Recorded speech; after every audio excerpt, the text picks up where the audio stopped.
Today we're going to talk about chemical periodicity.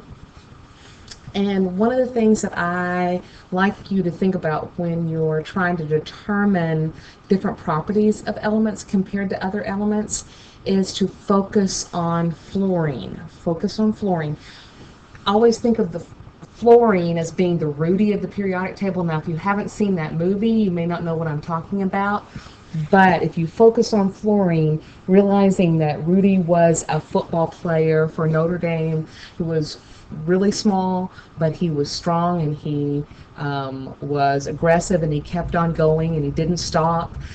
Hopefully you'll remember what I want you to remember about fluorine, and that is that it may be small in size, but it's strong in all of its other characteristics. So if we're going to look at something like the atomic radius, for instance, the atomic radius is the radius of the atom, the size of the atom. If we remember that fluorine, and let's look at where fluorine is on our periodic table. If we remember fluorine is little but strong, we're going to remember that on this side we have up in this corner, the small atomic radius. This is the smallest atomic radius corner of the periodic table. And down here in this corner, we're going to have the largest of the atomic radii. So the largest size.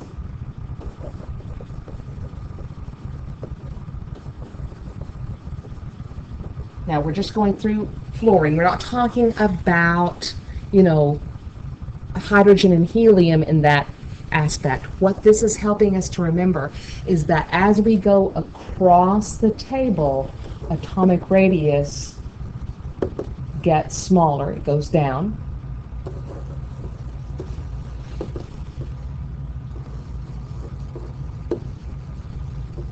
So we can go ahead and extend that statement then to hydrogen and helium and neon. And that also, as we go up the periodic table, the same thing happens. It gets smaller and smaller as we go up the periodic table, which makes sense because as we go up the periodic table, we're getting fewer and fewer energy levels around the atom and therefore around that nucleus, and so it's going to make a smaller and smaller size. So when we look at the examples, it's asking us which has the larger atomic radius, chlorine or sulfur. Let's go look at chlorine and sulfur over on the periodic table. Here's chlorine, here's sulfur, and we just established that we were going to focus on fluorine, which means if we want to look at the larger atomic radius, remember it gets smaller as we go across. So to get the larger atomic radius, we're going to get the one that's furthest away from fluorine. We're going to look at sulfur as being the larger atomic radius. So sulfur is going to have the larger atomic radius. If we look at the difference between chlorine and bromine for that same discussion about atomic radius, here's bromine, here's chlorine, and we're looking at the difference. Now remember, based on our arrows up here, as we go up the periodic table, our atomic radius gets smaller, so that means that chlorine is smaller than bromine. And in answer to our question then, bromine is the larger atomic radius. It's the furthest away from fluorine. Now, as far as ionization energy is concerned, ionization energy is how much energy it takes to remove an electron from a gaseous atom.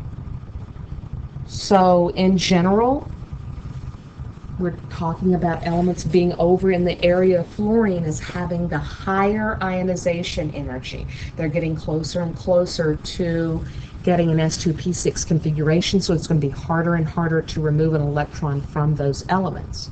So what does that tell us about this periodic table? It tells us that fluorine is going to have a large atomic radius. So elements up in this area are going to have a large atomic, I said that wrong, a large ionization energy.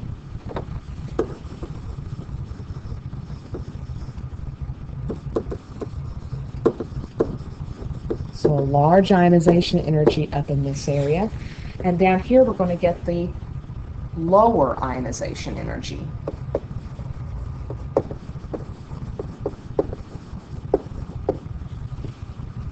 So down in this francium area down here is going to be our lower ionization energy. What does that tell us? It tells us is that as we get higher on the periodic table, as we move to the right of the periodic table, our ionization energy increases. We're getting closer to fluorine. So you use that focus on fluorine. So ionization energy increases as we get further up the table and further to the right on the table. So let's look at our example questions. Which has the larger ionization energy, oxygen or nitrogen? Shouldn't be circling them yet because I don't know. Which has the larger ionization energy, oxygen or nitrogen? So let's look at where oxygen and nitrogen are on this periodic table. Here's our oxygen right here. Here's our nitrogen. And remember what our ionization arrows say. As we go across the table to the right, our ionization, and we get closer to fluorine, that's going to be our larger ionization energy. Fluorine is a little bit strong. It's going to have a strong, high ionization energy. So between nitrogen and oxygen, that leaves us with oxygen as our higher ionization energy. So now let's look at the difference between oxygen and sulfur. Oxygen and sulfur fall in here and here. And remember what our rule says up here.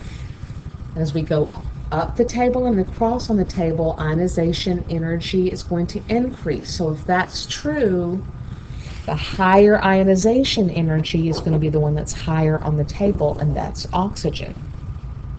So let's look at oxygen. Circle oxygen on our example as being the higher ionization energy. So that takes care of ionization energy. Electronegativity, on the other hand,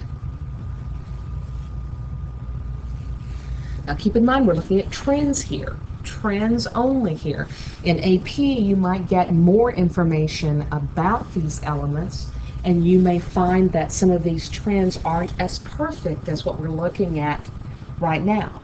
But again, right now we're looking at general trends as you go across and up the periodic table. Electronegativity is the attraction an atom has for electrons when it's chemically bonded to another atom. Now this is going to become very important for us when we start talking about the atoms bonding together, but that attraction for its electrons is related to where it is in the periodic table as well, and how close it is to filling that last energy level, that S2P6 configuration. Again, let's look at our rule with fluorine. In general, what's going to happen here? We're going to get the same situation with electronegativity that we got with ionization energy. As you go across the periodic table and up the periodic table, electronegativity is going to get higher.